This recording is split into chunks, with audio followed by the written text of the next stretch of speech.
لحياتنا احنا شخصيا، لازواجنا، لعلاقاتنا الزوجيه. مش بكبر الموضوع ومش ببالغ، الموضوع فعلا جميل. من اول ما شفت الدكتور علاء وانا حاسس ان انا يعني ربنا ممكن يستخدمني علشان اساعد في ان نوصل هذا العلم مع دكتور علاء. فالميكروفون مع حضرتك، وتمتع بقى الجماهير الجميله ويوصل صوتك لكل الدنيا، واحنا معاك ان شاء الله يا دكتور. اشكرك جدا.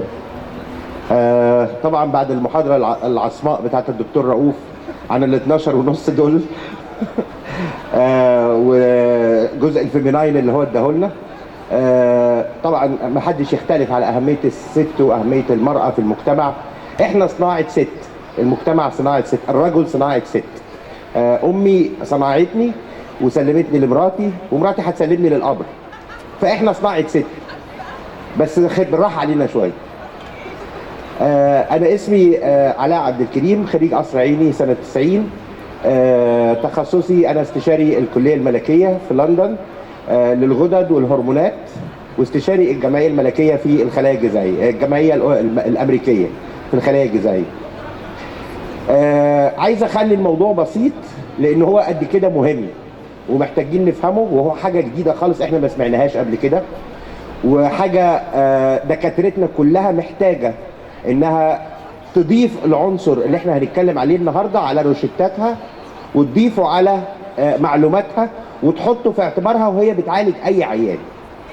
الطب التجديدي كلمه جديده هنا، لكن لو نعرف ان اول حاله في الطب التجديدي في العالم عملوها اجدادنا الفراعنه عن طريق ان هم كانوا بيستخدموا الجلد علشان يعالجوا بيه حروق وجروح الحروب، يسرعوا بالجلد، بواسطة الجلد، لعلاج حروق وجروح الحروب.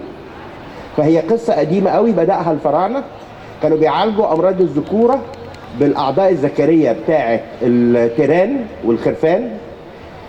كانوا بيستخرجوا من دهن الماعز أدوات تجميلية للستات، وبرضو كانت بتستخدم في أعمال الطلاء، البينتنج اللي كان بيحصل على الجدران.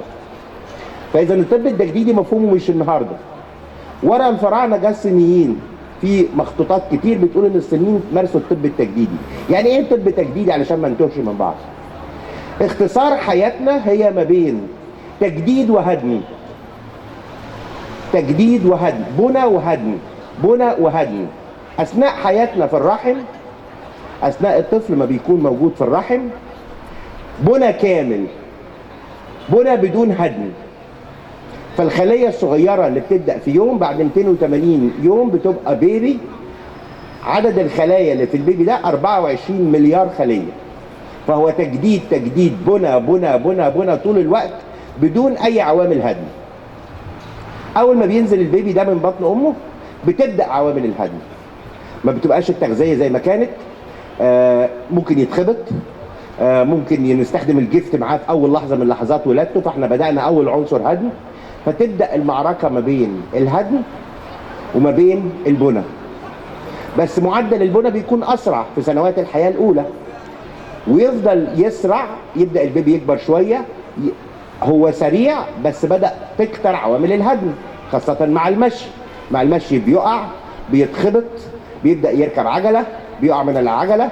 فكل ما كبر كل ما عوامل الهدم زادت، وعوامل البنى لسه موجوده وسريعه، عشان كده من الطفل بيكبر. اوفر اول عمليه البنى والهدم، اعاده التجديد والهدم ماشيه بطريقه لصالح البنى واعاده التجديد في مرحله الطفوله الى ان يوصل 21 سنه. بعد كده تبدا تتوازن مرحله التجديد والهدم في حياه الواحد. فده اللي بنسميه البرايم ايج، اللي هو عمر من 21 ل 31. في عمليه البنى والهدم متساويه، فالواحد حجما ما بينموش، اعضاؤه ما بتنموش، ولكن ما بيعجزش في نفس الوقت، هو نفس صورته تقريبا في ال10 سنين دول. بعد ال 31 تبدا عوامل الهدم تكون اكتر بفعل كثره الاستخدام. كل خليه بتستخدم كتير، زي عربيتك بتستخدمها كتير بتبدا تبوظ، فكل خليه بتستخدم كتير بتبدا تبوظ، فتبدا عوامل الهدم تكون اكتر من عوامل التجديد. المشكله في الطب التقليدي اللي احنا بنمارسه، اللي احنا اتعلمناه في الكليات واللي احنا بنمارسه في كل بلاد العالم، انه طب بيتعامل مع اسباب المرض، ما بيتعاملش مع العضو المصاب. ادي لك مثال. اذا انت جالك التهاب في المجاري البوليه، الدكتور اول ما بيقول لك اعمل لي مزرعه عشان يعرف نوع البكتيريا اللي هو سبب المرض. يعرف نوع البكتيريا يقوم يدي لك المضاد الحيوي اللي يموت البكتيريا دي. فتيجي بعد 3 ايام المضاد الحيوي خلاص عمل اثره وبطل يكون عندك حرقان في البول، يقول لك انت كده خفيت روح. ما حطش في اعتباره ان البكتيريا دي عملت التهاب وتدمير في عدد كبير من خلايا الكلى اللي كانت موجوده عندك. يتكرر مره واثنين وثلاثه وعشره الى ان توصل الى مرحله انك انت بقيت في فشل كلوي. ليه؟ لان كل مره ما بيحصلش تجديد للخلايا اللي التهبت بتتحول الى زي سكار، زي ندبه في الكلى. حظنا الحلو ان احنا قادرين نعيش بتمن كلى بس، فكلى و7 تتمان يروحوا بتبدا تخش في فشل كلوي. لو هو تجاوز الامر ده واعطاك العناصر اللي تجدد لك خلايا الكلى اثناء الالتهاب، هترجع خلايا الكلى زي ما كانت وهترجع سليمه 100%. ما نوصلش الى مرحله الفشل الكلوي خلال فتره حياتنا. ولو دورنا في كتب الطب هنلاقي اول سبب من اسباب الفشل الكلوي هو تكرار عدوى المجاري البوليه. خلاص؟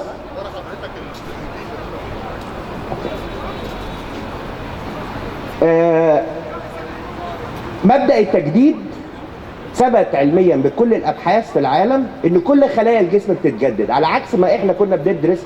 يعني قلت لكم انا خريج 90، لغايه لما اتخرجت كانوا يقولوا لنا على سبيل المثال ان خلايا المخ لو ماتت ما بتتجددش، فاللي جات له جلطه هيفضل مشلول طول عمره، واللي جات له اصابه في مخه هيفضل مصاب بيها طول عمره. وجدنا لا، خلايا المخ كمان بتتجدد، المهم توفر لها عناصر اللازمه للتجديد وتديها الوقت الكافي للتجديد.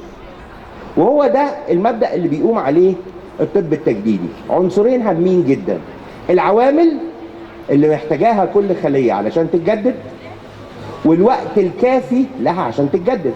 انا لو جبت النهاردة ما يلزم لبناء بنى كامل حطيته كله في المساحة دي، ده مش معناه ان البنى اتبنى. لسه انا محتاج احط الطوب على بعضه، محتاج اعمل بيبان، ومحتاج اعمل حيطان، ومحتاج ادهن، ومحتاج احط مواسير، محتاج عملية بنى طويلة. فاحنا بندي للجسم كل العناصر اللازمه لاعاده التجديد، ونديله العوامل المحفزه اللي تبدا عمليه التجديد، وعمليه الوقت تبدا لغايه لما البنى يكتمل. طب هو الجسم ما بيعملش على نفسه كده ليه؟ لان في مواد الجسم ما يقدرش يصنعها لروحه. في مواد محتاجها لاعاده تجديد الخلايا هو ما يقدرش يصنعها لنفسه. كويس؟ ومن هذا المنطلق تجديد كل خلايا الجسم. المنتج اللي النهارده بنتكلم عليه او المنتجات اللي النهارده مركزين عليها او بنتكلم عليها هي منتجات الجلد وتجديد البشره. طب هي دي زيها زي مفهوم تجديد الكلى؟ بالظبط. زي مفهوم تجديد خلايا المخ؟ بالظبط. الطب التجديدي كله مفهوم واحد، انك بتدي كل العناصر اللازمه لاعاده تجديد الخليه وتديها الوقت، تسيب لها الوقت علشان تقدر تجدد نفسها. وتكيف لايف ستايل بتاعك، تكيف نمط حياتك، ساعات نومك، اكلك، شربك، كلها تخليها عوامل ايجابيه لصالح اعاده البنى مش لصالح الهدم. يعني لو انا بنام من الساعه 10 11 بالليل بصحى الساعه 5 او 6 الصبح، انا بنام في الوقت الصح، انا بدي الجسمي الوقت الصح اللي هو يعيد البنى فيه. لكن لو انا عاكس فترات نومي وصحياني، انا بدي جسمي الوقت الغلط، انه يبقى هيتاخر عندي اعاده البنى، وهكذا. فاحنا بندي كل المواد دي بنستخلصها من اقوى خليه موجوده على وجه الارض، اللي هي الخلايا الجذعيه الجنينيه. احنا المعمل بتاعنا عنده رخصه، بناخد الارحام بتاعه الخروف، بنروح المزرعه المخصصه للحيوانات اللي فيها كلها الاغراض الطبيه، وبناخد الارحام فقط لا غير، ونفتحها في الكلين روم في الاوضه المعقمه، وناخد الجنين من جوه، ومن الجنين ده بنستخلص الخلايا الجذعيه، بنستخلص السائل الامنيوتي اللي من جوه، وخلايا المشيمه كمان، خلايا الجذعيه اللي موجوده في المشيمه. النوع ده من الخلايا هو اقوى نوع من انواع الخلايا اللي فيها كل العوامل اللازمه لاعاده التجديد. بنضيف عليها بعض المكونات الطبيعيه برضو المشتقه من بعض الاعشاب الصينيه، علشان نكون في الاخر منتج قادر يا اما يجدد خلايا البشره. طب جددنا خلايا البشره، انا فين؟ انا في الوش. طب الوش محتاج ايه؟ محتاج اعالج الهالات، محتاج اعالج النقط السوداء، محتاج اعالج الدارك سبوتس. بحط العوامل اللي تساعد على ده. طب انا موجود في الجسم، الجسم فيه تشققات، فيه سيلوليت، فيه جرح موجود من عمليه قيصريه، فيه تشققات من الحمل، بحط العوامل اللي ده. بنكيف كل منتج على حسب طريقه استخدامه، وبندي للست او بندي للراجل، وبنسيب الوقت الكافي علشان عمليه اعاده البناء. هو ده المفهوم العام.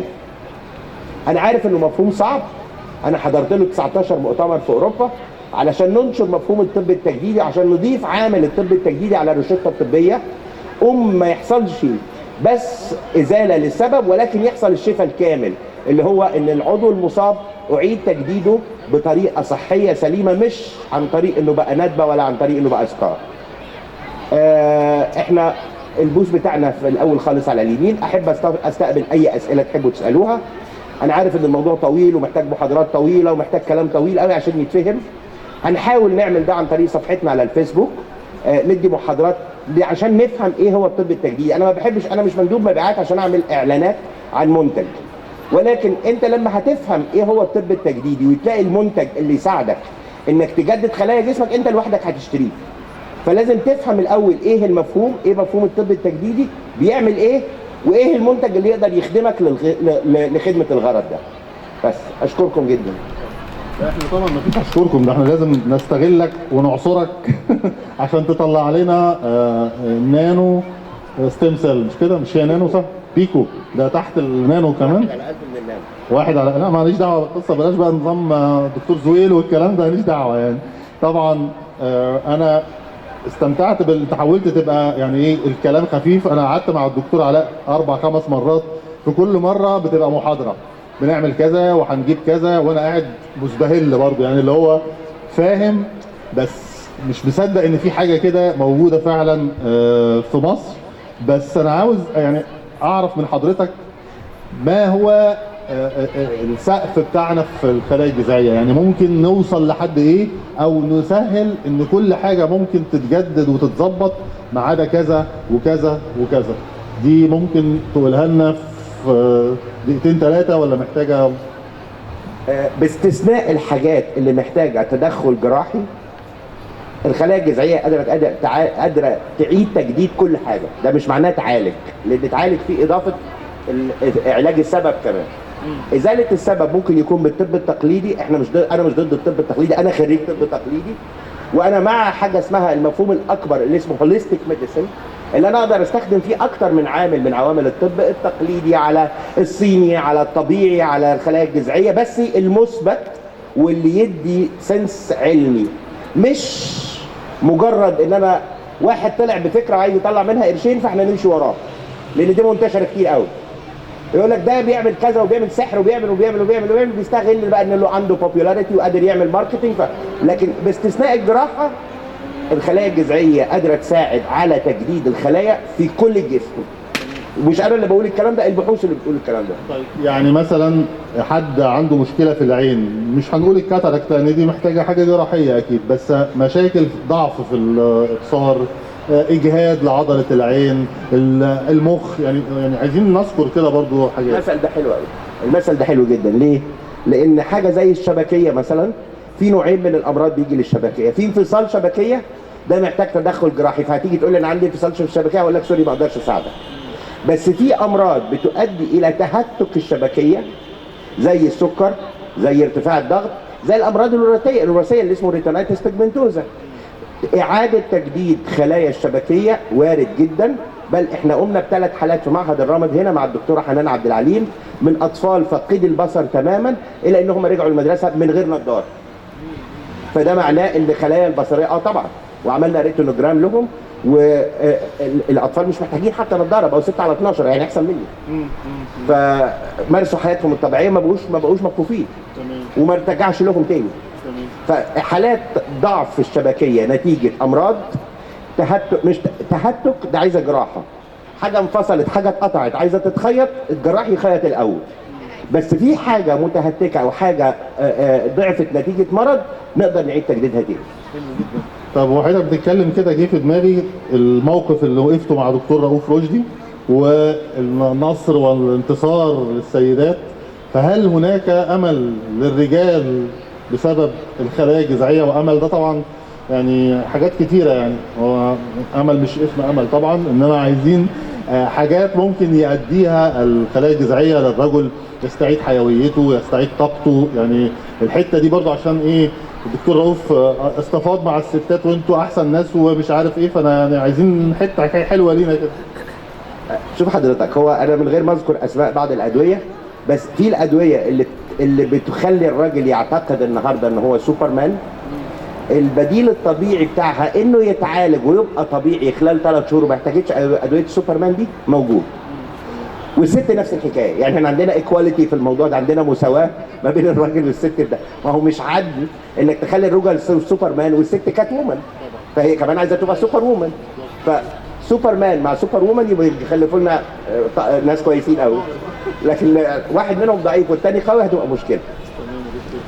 بجد انا يعني مش عايز اخلص الكلام مع حضرتك، بس احنا ان شاء الله هنعمل حوارات كثيرة النهاردة يمكن بدايتها، وبكرة كمان ممكن نعمل برضو لقاء تاني ونكمل على اليوتيوب. الناس لازم تسمع اللي حضرتك بتقوله ده ولازم تفهمه، والدكاترة يعني الدكاترة لازم يفهموا القصة دي، والمثقفين والمثقفات، لأن كلمة خلايا جذعية شوية مش مفهومة، ولو مفهومة فيها شبهة كده نصب وحاجات زي كده.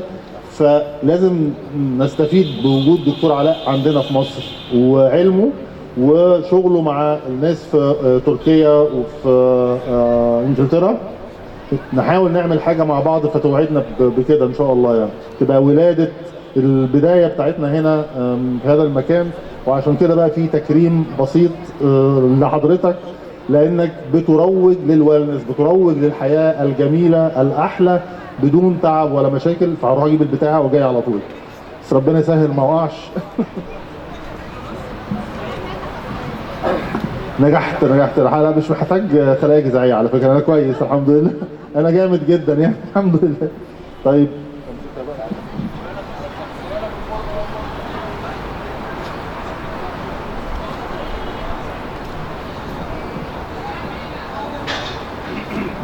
عايزين سقفه كبيره جدا جدا جدا لدكتور علاء طبعا، ولعلمه قبل هو شخصه والايس طبعا، لان بجد احنا كده بنتكلم على ويلنس، على حياه افضل واجمل لينا جميعا يا رب ان شاء الله.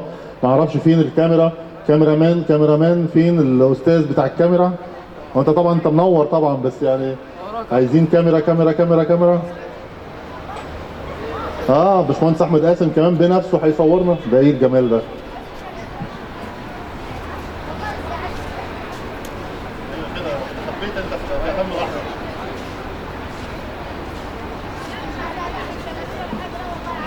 ده الصور دي هتبقى لحظة ولادة علم جديد في مصر بوجود دكتور علاء. فانت فين؟ يعني استخبيت كده تجري مننا؟ ما ينفعش كده يعني.